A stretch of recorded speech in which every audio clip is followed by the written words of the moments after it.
The Paris Climate Accord is simply the latest example of Washington entering into an agreement that disadvantages the United States to the exclusive benefit of other countries, leaving American workers, who I love, and taxpayers to absorb the cost in terms of lost jobs, lower wages, shuttered factories, and vastly diminished economic production. Thus, as of today, the United States will cease all implementation of the non-binding Paris Accord and the draconian financial and economic burdens the agreement imposes on our country.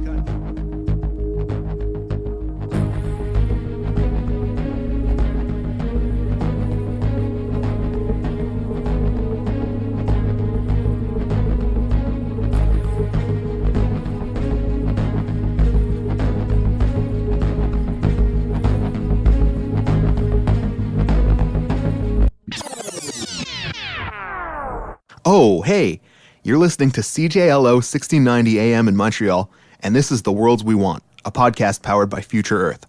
I'm Joel Ojic. I'm Cheryl Gladue. And I'm Tristan Mason. And it's November 29th. This is episode 3, part 1, and today we're going to explore the particular challenge of communication around climate change and other long-term environmental problems. Issues of sustainability are typically tied to the language of science research. Solutions are often described in technical terms, without much mention of the broader public who will ultimately be affected and have to participate in some way, shape, or form.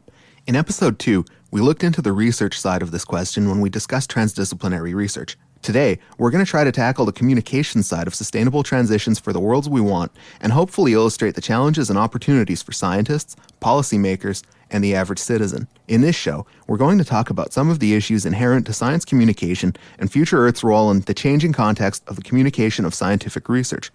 We'll also try to make sense of some thornier questions related to fake news and post-truth politics, as well as the concept of framing and its usefulness for engaging the non-scientific public. First, let's talk about science communication in broad terms. As we saw in the last episode when we delved into transdisciplinarity and the behind-the-scenes activity of research, scientists have their hands full thinking about how they can identify and study complex problems, and increasingly alongside the people who are at the front lines of those problems. We refer to those problems without clear solutions as wicked problems.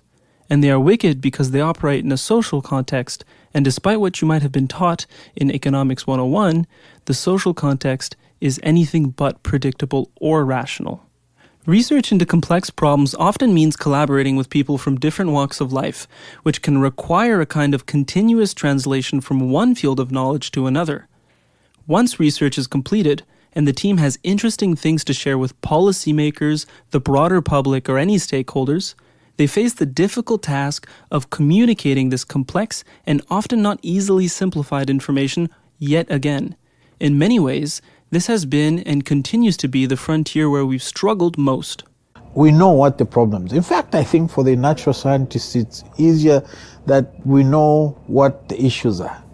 Much of what we have the problem with is more from the human side, in terms of changing our behavior. That's Andrew Kaniki, who we've heard from previously on the show. He serves as Executive Director for Knowledge Fields Development at the South African National Research Foundation. This begs the question, do scientists have a responsibility to find ways to communicate their knowledge and research beyond the immediate community of researchers? If so, what forms could this even take? Well, I do think we do need to, as scientists, and I don't think it's necessarily for all scientists to be able to do it, but there has to be a cadre of scientists who not only are willing to do things, but are encouraged and, in a sense, recognized for doing it. I give probably, 6, 10, a dozen what you call community lectures. I spoke to one of our church groups, because I know a professor. He said, can you give a talk to our Sunday night? We have this group, 100 people come, and I talked, as he suggested, on climate change, explained it, talked about it as an issue. I talked to high school groups, elementary schools, high schools, as well as other university groups on this issue, and I've been doing this for literally decades. Because I think one of the things that it does is when you talk to those kind of groups is you learn better how to communicate in a language that is not let's say, those sense of words that you just sort of jargon kind of things. You have to explain things. You may have recognized that voice from other shows as Dr. Gordon McBain, the president of the International Council for Science and co-chair of Future Earth's Governing Council. Here's an example of how he's developed and used his communication skills. I probably shouldn't put this on the air, but nonetheless, when I became an assistant deputy minister, I was asked to brief a minister on the topic. I'm sure it was climate change, although I'm not actually sure. It was years ago. And two or three other assistant deputy ministers were in the room when I was explaining this to them. And when the minister left, they said, well, Gordon, you're just brand new in this job. You've only been here a few weeks. How did you learn to brief ministers so well? And I said, well, actually, don't ever tell the minister this. But when I was a professor at the University of British Columbia, which at that point I'd just come from, they had what was called a Scientists in the Schools program, where scientists were encouraged, and you'd set up, and I would go 4 or 5 times a year and sit on the floor with kids in grade 5, 6, 7, 4, 5, 6, explaining climate change to students who were keen and interested, but didn't know. Now, Professor McBain was a bit reluctant to share that story because you might be thinking, aha, ministers have to be spoken to as if they're 8-year-olds. Isn't that sad? Doesn't that tell you exactly what you need to know about the state of politics these days? But it's not sad, at least not in that way. For a lot of us, we were probably only a bit older than 8 the last time we learned about science. You know, like really learned about it, getting into the nuts and bolts of it, learning the terms and the definitions. Many of these ministers went on to learn about other things. Very important things. They aren't all going to be able to remember what they learned in 1989 about methane. We must realize that not everybody thinks the way we do. And we shouldn't talk just to the people who understand us. Yeah. And I think that's, early on when I was thinking, I'd love to be a science journalist, and the BBC said I worked with them for an internship. That's Rebecca Oliver, Senior Engagement and Dialogue Lead at the Sweden hub of Future Earth. And just listen to what she was told as an interning science reporter at the BBC. And when you communicate science, assume that everybody out there has the same scientific knowledge that you had when you were 8. And I just thought, no. Oh, how boring. But it's not. It's fascinating. It's fascinating that some people don't know that water expands when it heats. Mm-hmm. Climate change is going to heat everything. It's going to change the way microbes behave. It's going to shift our fauna and our flora and our food and our beloved landscapes. Professor McBain and the BBC are sharing an important connection between these young people, the general public, and those ministers. That is, while they might not have a deep understanding of the particular topic you're addressing, you should imagine that they all possess an openness and willingness to learn. The surest way of shutting that curiosity down in kids and adults alike is making somebody feel stupid for not knowing the same things that you do. And whether you know it or not, relying on jargon and other kinds of complex language, or worse, to allow yourself to feel superior in that moment, will alienate people. And we'll see how that can be really problematic in the current media and political landscape. Many of us have been very lucky to have had some exposure to scientific minds who are also very good at communicating science. The way we build houses today is very different from when I spent the summers working as a carpenter in my family's construction business. As dusk gives way to twilight, the encroaching darkness is lit by life.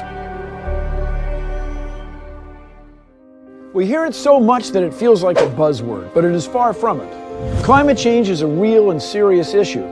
But isn't the climate always changing? What exactly is climate change, and why should we care?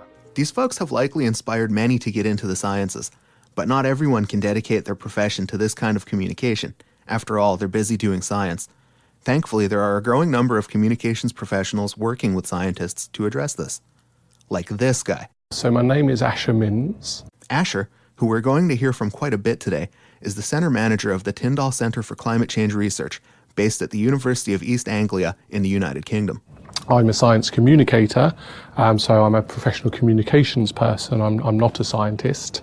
I act in this sort of boundary zone somewhere between the technical knowledge in the scientists and users of that knowledge, both working with the scientists to help them communicate better and capacity build and train them in their own communication skills, as well as doing communication myself as well. The increasing presence of people like Asscher is exciting, as it's become obvious that since, say the Second World War, that communication is an art and science all of its own. That is, it's not just what you say, but how you say it, and in both cases, how this can be interpreted through the various lenses that people use to understand the world around them. Understanding this can mean adjusting how and when science is communicated to policymakers and the broader public. Another person working in this capacity is Alistair Scrutton, Global Communications Director at Future Earth, and he questions the tendency of communication around climate change. And where has it gone wrong? Because it has struggled, and to kind of really latch on to people, and especially among young people. And one of the things is very interesting is that there's been too much kind of pessimism on climate change, and people are fed up with headlines saying sea levels are going to rise 10 meters, etc., etc. Everyone kind of assimilated that they're in trouble, especially the younger generation. What you want to hear is something different. And I think what you do need, and I think Future Earth can help, is think about constructively, the headlines, the positive side, what can be done, what is being done to change things. We grew up, in my era, we grew up in campaigns, for example, against nuclear disarmament. We knew the threat. No one had to tell us about the threat. It was what we could do to reduce the risk, which was of our interest. Well, that's got us onto the streets. And I think it's the same with climate change. I think, and I would presume, I'm not an expert about young people, but from what I'm seeing and reading is your generation needs to know what is the way forward on this, yeah? You know the problems. We all know the problems. You don't want to hear that again. What he hints at here is something we'll talk about later, namely how framing has an impact on the message. The people who are very good at messaging, marketers and communication specialists, have been flexing their muscles for political and commercial gain for a good long while now. It's reassuring that an increasing number of people with such skills want to address the issue of climate change and other politically spicy environmental issues. And let's be frank, there's no time like the present. Communications is a big piece of what we do. It is a topic of conversation how to engage with the more skeptical part of the global community. I think one of the things we're going to need to do is attend more to more local organizations. So that would mean that instead of focusing all of our energy in global processes, which are clearly very important and have been the core of the global environmental change community's work, we are going to look at coalitions of cities, for example, or various other groups, and more importantly, perhaps even boundary organizations that can help us to transmit those kinds of messages. But it's an open question. It's unclear how to communicate with people when the whole methodology of how we're traditionally communicating with people, and the idea of evidence bases and the ability to trust science, and as that's eroded or suspended, that belief for now, what does that mean for how we communicate? I think that's unclear right now. That's Christina Cooke, science officer from Future Earth's Montreal hub. The relationship between expertise and politics hasn't always been an easy one, and it's increasingly obvious that there is a wave of resentment and distrust in democracies around the world, specifically concerning the motivations of the scientific community and what they have to say. In particular, Asscher suggests, see, they're not against technical knowledge and they're not against expertise. They're against something that really is challenging their values and their world vision and the way that they think the world works and everything around them works. And we all do that all the time. So all of us accumulate information around ourselves that supports the viewpoint that we already have. We wear particular clothes because it imbues us with the image that we wish to show out to the world. We read particular papers because they or particular websites or news feeds because that's reinforcing our worldview. So where are we right now in Canada? According to a survey initiated by the Ontario Science Centre in August 2017, 43% of Canadians believe that science is a matter of opinion, and 33% of Canadians consider themselves science illiterate. It'd be curious to see what the overlap between these two percentages are.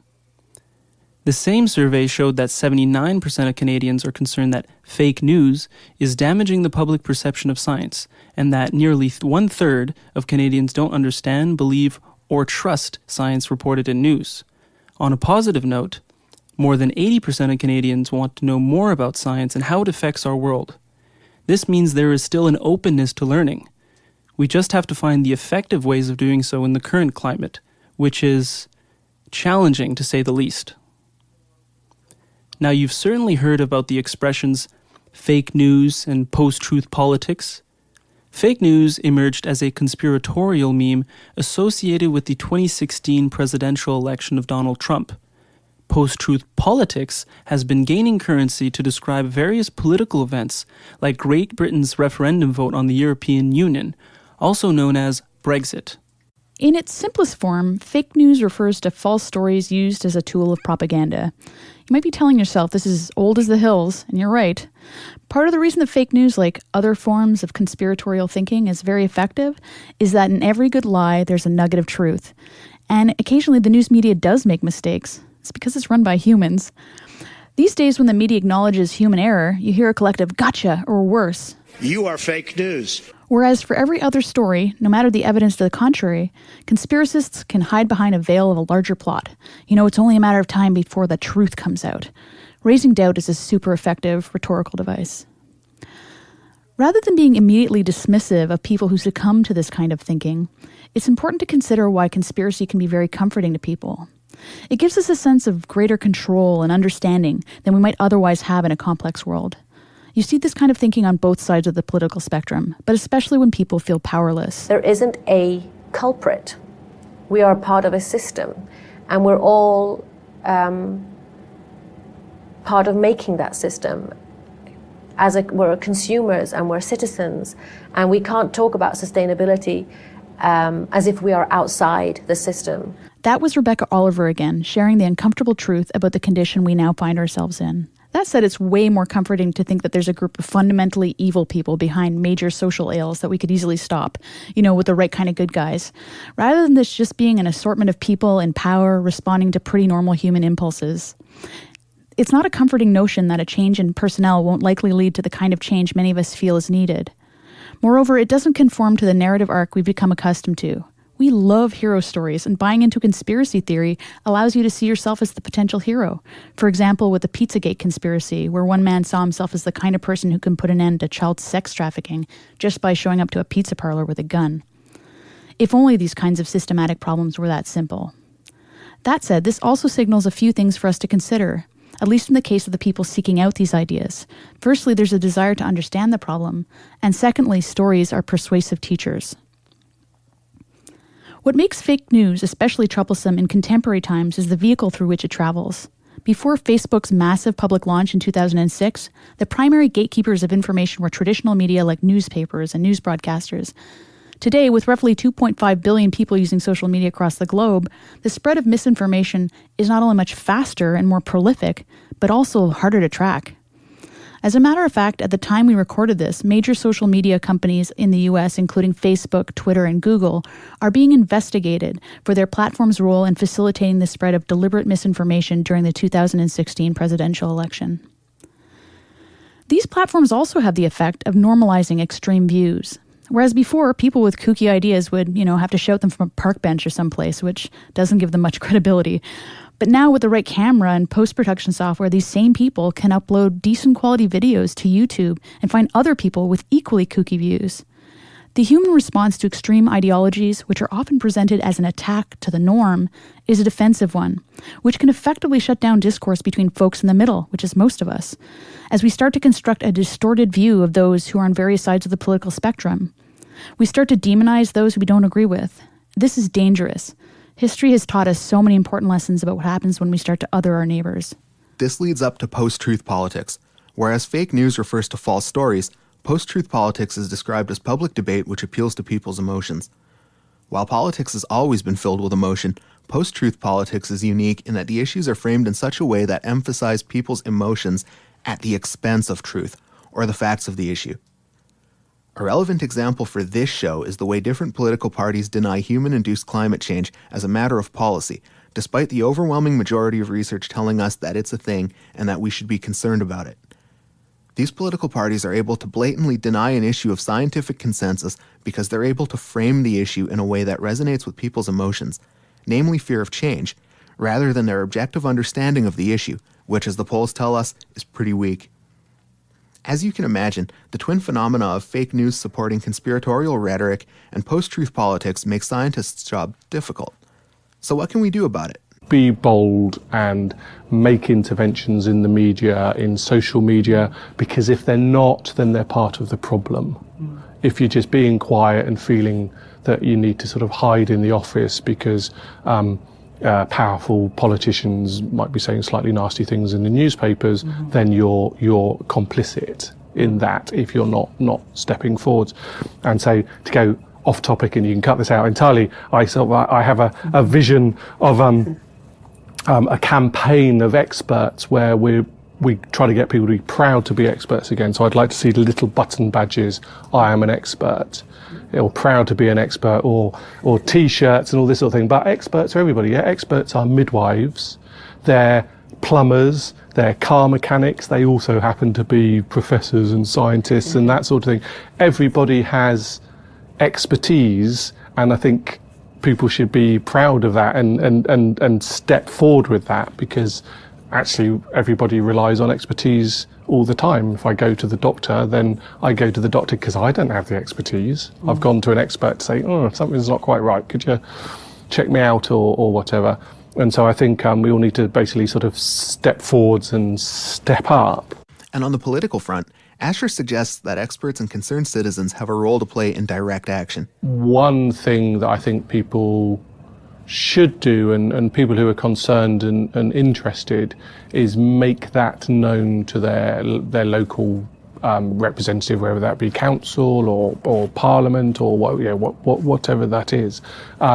Because in any sort of democracy, the politicians need to feel that they have support for their ideas and the things they want to go through. They know that they're going to have a fairly short career if they only do unpopular stuff. That's not going to work. So one is to help your local politicians feel that they are supported when they are thinking about these issues around health or clean water or whatever, or even just local waste or something. Their job is to help, is to represent people. The challenge, of course, is not only communicating our views, but being understood. And this means engaging with others in a way that allows for a two-way conversation to emerge. So if you're going to try and talk to a business focused newspaper, then talk about sustainability in terms of business, not global environmental problem or justice and equity or something. That's not where they're at. You won't change people's minds, because it's very difficult to change people's minds. Again, because of values, people very rarely change their mind. But you can give people supporting evidence that helps them with decisions and knowledge, and most people in a way haven't made up their mind. They're open to information. So part of the debate isn't so much the content of scientific information, but rather what it implies for people, their way of living, and the future that they individually and collectively aspire to. This brings us to the issue of framing. Framing involves choosing a broad organizing theme for selecting, emphasizing, and linking the elements of a story. Much like a picture frame, it cuts out part of a bigger picture. The result is that we focus on that smaller part. A popular example of a frame and its interpretive effects is horse-race journalism. Horse-race journalism refers to a particular way journalists cover politics by focusing on who's ahead and who's behind, who's gaining and who's losing, and what strategies are needed to win the race. Does that sound familiar? While it provides journalists with an exciting way to present politics to its audience, it generally has 4 negative side effects. First, it tends to normalize politics as a contest. Second, it frames politics as amoral or not concerned with principles. Third, it avoids any serious discussion of policy choices. And lastly, it relies heavily on polling firms to keep track of the race, which itself has an effect on influencing public opinion and signals to political parties what's electorally advantageous. What this example shows is that the frame of an issue is not without consequences, affects our understanding by emphasizing some things over others, and presents a specific storyline that misses key elements of issues. There were a few framing issues when it comes to sustainability and the environment.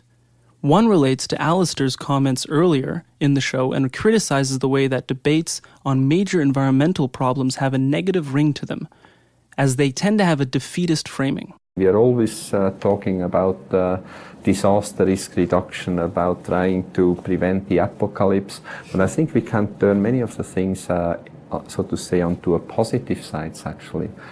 Using synergies, actually protect climate while we are trying to live healthy and so on. So I think this is also something future Earth, I think, should do, actually, to try to kind of peel out, so to say, positive side effects of a pleasant life, actually. That was Jakob Reiner, co-chair of Future Earth's Governing Council and vice-rector of the United Nations University. This particular issue is one that we hope to address with the show over time. A second problem with the current framing of the climate change debate, and debate is in air quotes, by the way, is the way in which the economy and the environment are taken to be incompatible, as if the quality of the environment runs counter to the quality of the economy. This is called a black and white fallacy and is a common rhetorical device to force people to choose a side. It's one or the other. Before I started research, I was working for city governments.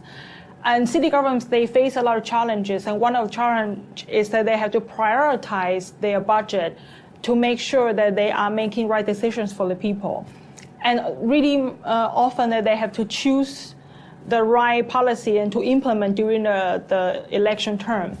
And that most of the time that they are struggle with the economic issue instead of environmental issue. Right. But environmental issue, they are actually really close with the daily life. For example, the drinking water issue, clean air quality. So the best way is try to combine this and you try to solve these two problems together. And this is actually already a trend in the current climate change project. They try to mainstream climate change adaptation in a development project.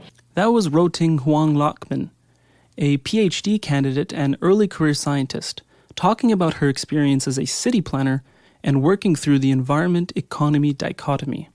The good news is there are people actively reframing the issue of climate change, and we might as well start introducing you to some of them, like this guy. Hi, I'm David Usher, and I'm founder of the Human Impact Lab at Concordia University. Oh yeah, that David Usher. We're doing our first visualizations of sea level rise in San Francisco, and we're doing it with the Bay Institute out there. And so half of the visualization is the interactive part is all about sea level rise in your location, but the second half is about their solution. About regrowing the marshes that used to the salt flats all around the Bay Area, and how that will affect wave power and sea surge, changing the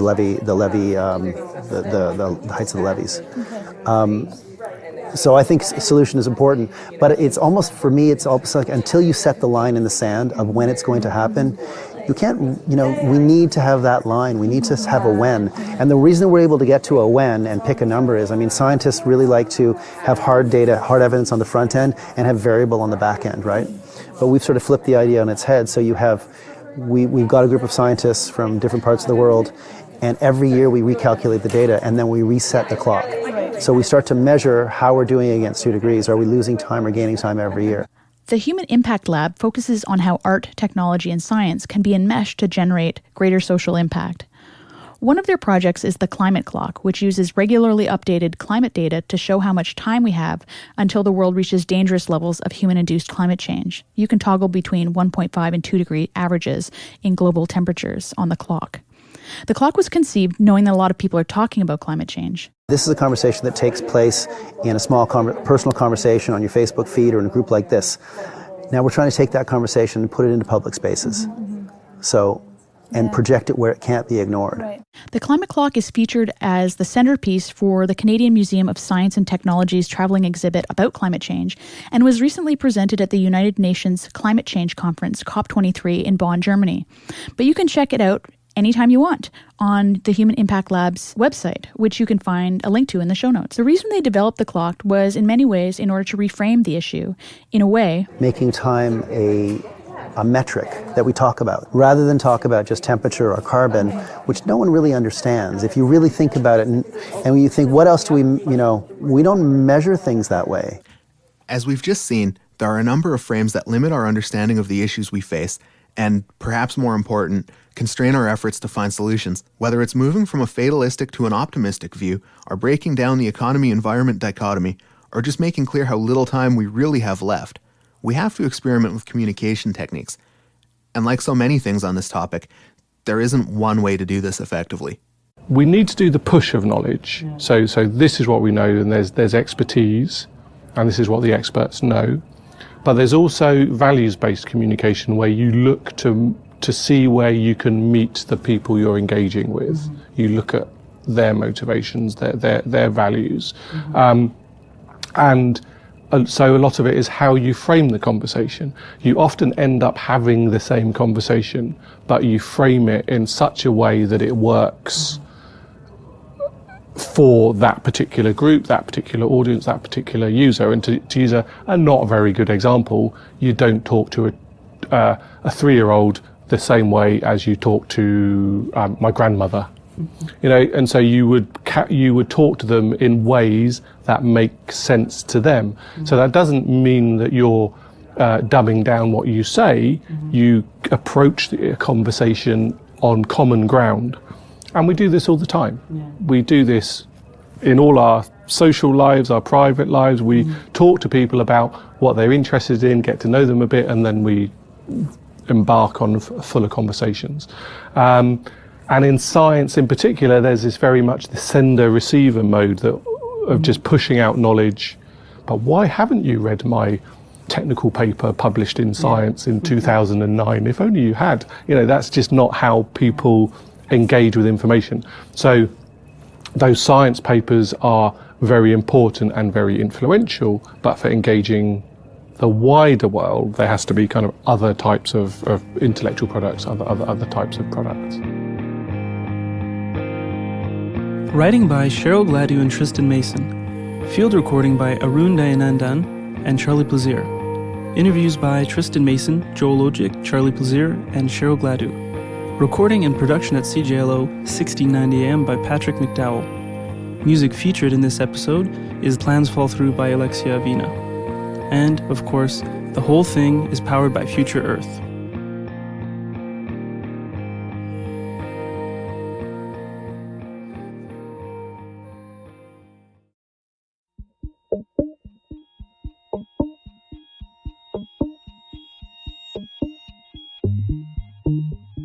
Hi there.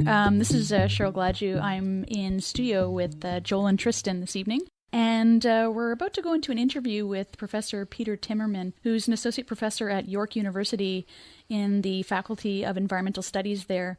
I encountered Mr. Timmerman at the recent Canadian Society for Ecological Economics conference that was here in Montreal in October of this year, and he was part of a session that was called Rhetoric and Language in Ecological Economics, and he had presented, I want to say a paper, but it was a presentation that he called She Had a Voice Full of Money, and it was really, really interesting and tied right into what we were talking about today as it relates to framing. So I would like to welcome Professor Peter Timmerman to the show.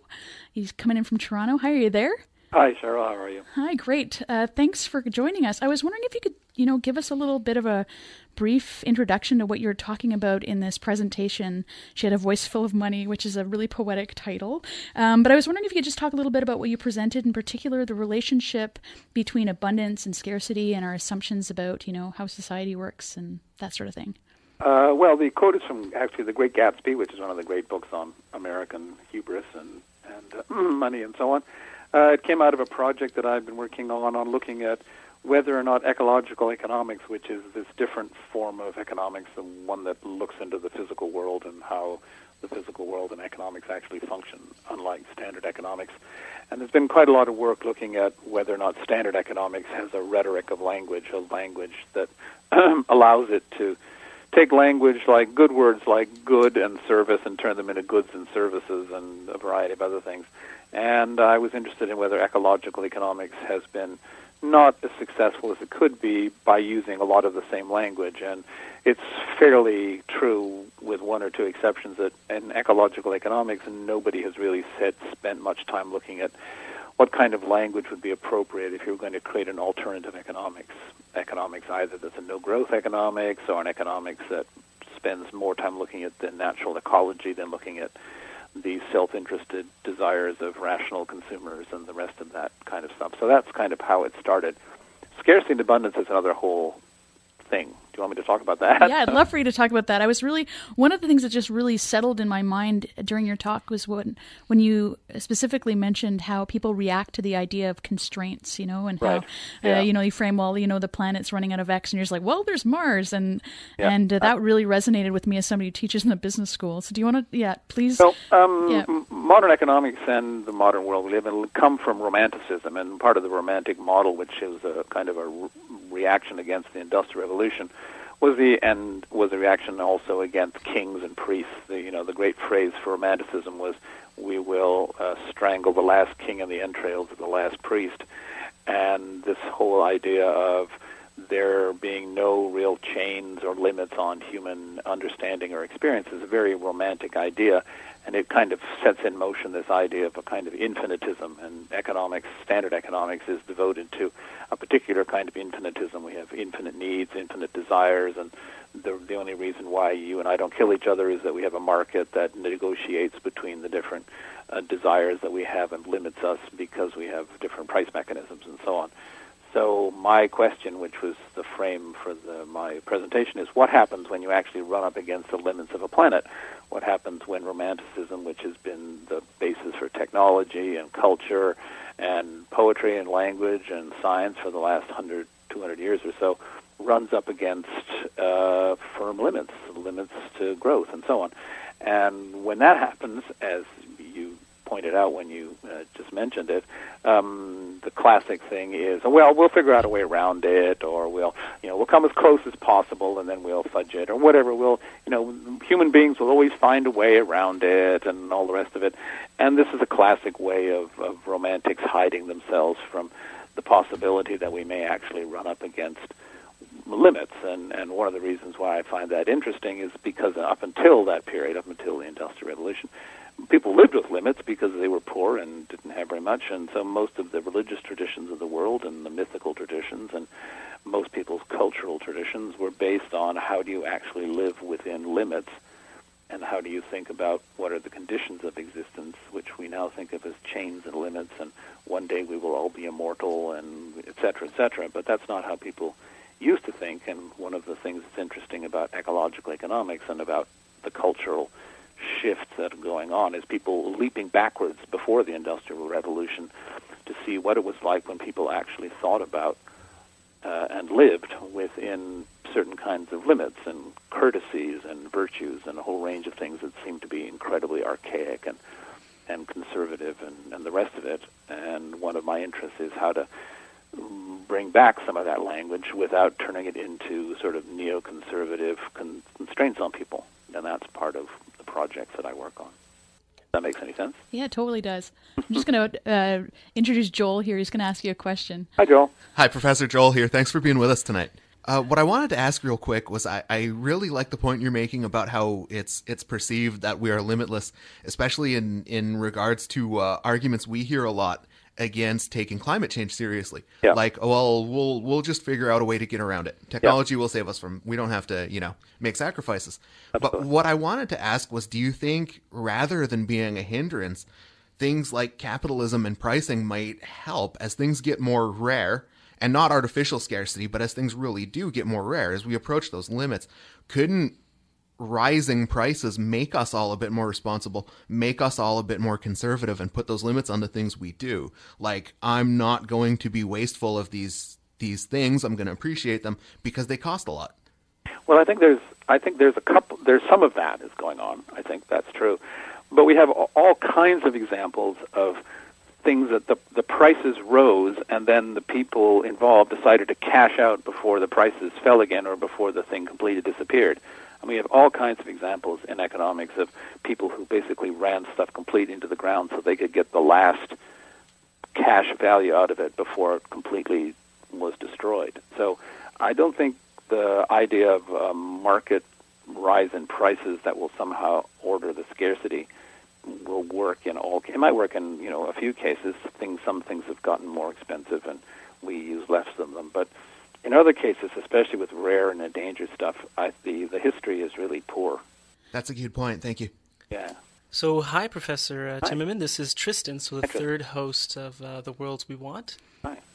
Thanks for coming and joining us. I have a question. You recently co-edited a book on ecological economics for the Anthropocene. Yep. And I wanted to talk a little bit about this idea of the Anthropocene, which we've previously introduced, which is that the kind of historical period we live in is very different than, prior to the Industrial Revolution, the 19th and 20th century. And by the end of the 21st century, we're likely to reach 10 billion people.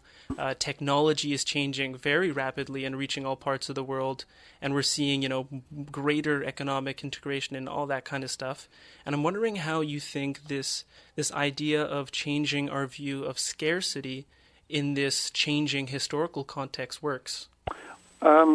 Well, first of all, about the Anthropocene, it was a creation of Paul Crusoe, who's a very famous scientist, and I'm sort of ambivalent about it myself because Anthropocene always reminds me that human beings like to think history is all about them, and one of the things about some environmentalists is.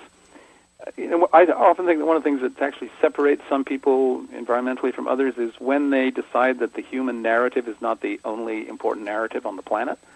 That's like a really big moment for some people. So if human beings disappear, that's a problem. But lots of people are really hooked on the human narrative.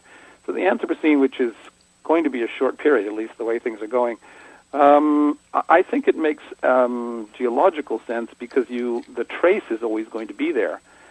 But the trace is going to be there probably in the same way that the meteor that killed the dinosaurs was there. It's going to be only there for a short time. But on the other hand, we are going to be eliminating, probably half the vertebrate species and a whole range of other things over a period that's going to take hundreds of thousands of years to recover. So on the other hand, I think there's something to be said for some version of it. But I have friends who talk about the Capitalocene, and I have a friend who talks about the Trumpocene. So there you go. Boy. I'm not sure. I hope it's not that long. Exactly. So, human beings right now, we have this extraordinary new capacity to mess with whole global planetary systems. So Anthropocene kind of nods in that direction, and so I think it's important to get people's attention. But I do have issues about the arrogance of human beings, so I have a bit of a problem with the story. Absolutely. Maybe I should just say something about scarcity and abundance. I've been asked a couple of times. Please. If you look at traditional societies, the thing about traditional societies is they have always had what I call primary abundance. They believe that the universe is firmly abundant, the earth is abundant, and that scarcities, when they come, are secondary. They come because the gods are unhappy, because the animals no longer want to be hunted, and that something has gone wrong with human beings. Human beings have somehow broken some ethical or moral rules, and the natural world decides to withhold itself in kind of a punishment temporarily. But it's always temporary. Fundamentally, there's a fundamental abundance. And in the 18th century, what happened was that it flipped, and it happened. You can actually work out who actually talked about it. It's Hume and Smith and people like that. But the world is fundamentally scarce. It's connected to the arrival of fashion and the bourgeoisie and so on. Now, the world is fundamentally scarce, and therefore we have to create abundance. We have to develop a scarce world, and the scarce world is one that refuses to, as it were, give itself to us unless we really struggle with it. And economics, standard economics, is based on the idea that we're into scarcity. If we're into scarcity, you and I are fighting each other. We fight each other with prices and stuff, and we're in conflict. But a world of abundance is quite different. A world of abundance is usually connected, and certainly there's a lot of feminist scholars who work in this area, of what can be called a gift economy. A gift economy is quite different. A gift economy is one that is based on a kind of idea that if I give something to you, I may never get something back again, but it's part of a general energy of the universe, which is one of fundamental abundance. And we can see how that's warped because we are just entering the Christmas season. Oh, yeah. Christmas season is a perfect example of something that is a myth of fundamental abundance which has been destroyed and replaced by one of scarcity. It's been replaced by a fake version of gift giving, where we have to give gifts that are sort of the same as the people who are giving gifts to us. They are part of the corporate enterprise and so on, whereas the whole fundamental idea of a gift in most gift cultures is one of abundance, and that we give without hope and expectation of reward. That's the whole point of it, and it's now been completely wrecked by capitalism. Wow. A lot to digest, Joel. A bit, yeah. Do you mind if I jump back in, Professor? Yeah, of course. Okay, I had two questions for you. The first one is, as somebody who comes from a traditional society, I found the article we had read that you were talking about a while ago. Which we'll link to in the which we'll link to in the show notes. The Hunger for Abundance Amid a World of Scarcity. Yeah. I found it really interesting that you were referencing those traditional methodologies, especially the Cree. I'm an Algonquin, but still I found it very interesting. And what I wanted to ask is if you think, how to phrase it, being a biology undergrad and somebody who comes from a traditional background, I kind of see the juxtaposition there between modern biological science and traditional ecological knowledge. Mm-hmm. Yeah. And I guess the same parallel could be made economically speaking. It's always kind of seemed to me that we had a lot of the ideas that we had, because if we didn't work together, if we didn't have an economy based around those kind of ideals, we wouldn't have made it. Yeah. It kind of seems like in some ways capitalism has actually opened doors and given us the ability to not be worrying about dying if we have a bad winter. And that's what has led to the shift away from those kind of mentalities. What do you think? Yeah, I mean, I agree with you. I think there's I mean, one of the problems with traditional knowledge, as you know, is that traditional knowledge will work within a particular traditional structure. When capitalism comes along, it really messes with it. This is the tragedy of the commons stuff, where it turns what was originally a particularly organized way of thinking about community and who did what to whom, and then it sort of pulls it out into what I consider to be a scarcity world. And you know as well as I do about the history of what happened to hunting in the 16th and 17th century, when the Hudson's Bay and people like that came in and really took the traditional systems and just warped the crap out of them as they and they just messed with it for a very long time. And it's only been really by protecting themselves from that people have been able to actually keep a lot of traditional reciprocities and things going. At least that's my reading of the history. But you're a member of a community, so maybe you could disagree, or maybe you have a different take on it from your own experience. But I'd love to hear what you have to say about it. Yes and no. We were talking about it earlier, actually, Cheryl and I. And I was saying that, if anything, there has been a shift in how we see things to the point where we've lost the reverence we used to have for that abundancy. We've lost the reverence for animals and started looking at them as a commodity. Yeah. But I think the interesting thing is that we always, I don't want to say lacked the means, but the Hudson's Bay Company was a lot more successful in overexploiting animals because they could. We were never really able to do it on that level, and I would have been interested in seeing what happened if we had ever gotten there. Yeah, I mean, the thing is so that the myths of history are really complicated. My reading of traditional cultures, maybe elsewhere in the world, is that as long as they kept the populations low, and as long as they kept a sort of set of theories of abundance and practices, rituals of abundance going, they were actually able to make a go of it. But we're now looking at, through the past, with 300 years of capitalism and all kinds of other stuff that's come in. I think it's really very hard to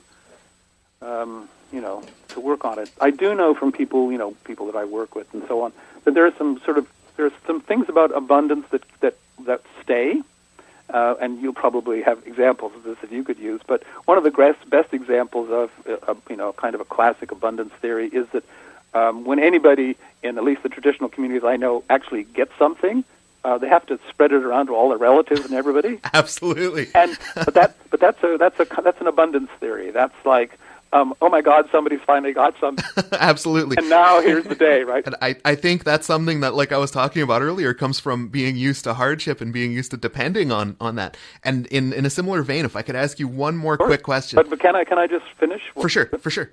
I mean, it's one of the things that's most important about that experience is if you're a standard economist, you have no way of explaining why it is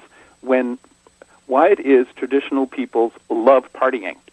Like, let's blow it all. Like, we'll get it, whatever it is we get, we'll have it, and we're just going to have one really, really great party. And the standard economist doesn't make any sense because you're not saving, you're not investing. The rest, it's like, let's just spend it all. Like one day we'll have a Mardi Gras or whatever. And any traditional culture I know, they party like hell when they get the big chance. And that's, I think, it's because it's a kind of a ritual belief that the universe will provide. Right, or maybe just that you don't know when you're going to have this kind of abundance again. And I'm sorry if it felt like I was rushing you a minute ago. It's no, I'm not rushing. No. We're getting a bit tight for time. That actually dovetails into something else I wanted to ask real quick. In the paper that I had referenced earlier, when I read it, I can't help but feel a little bit of it threatens the way a lot of people see things.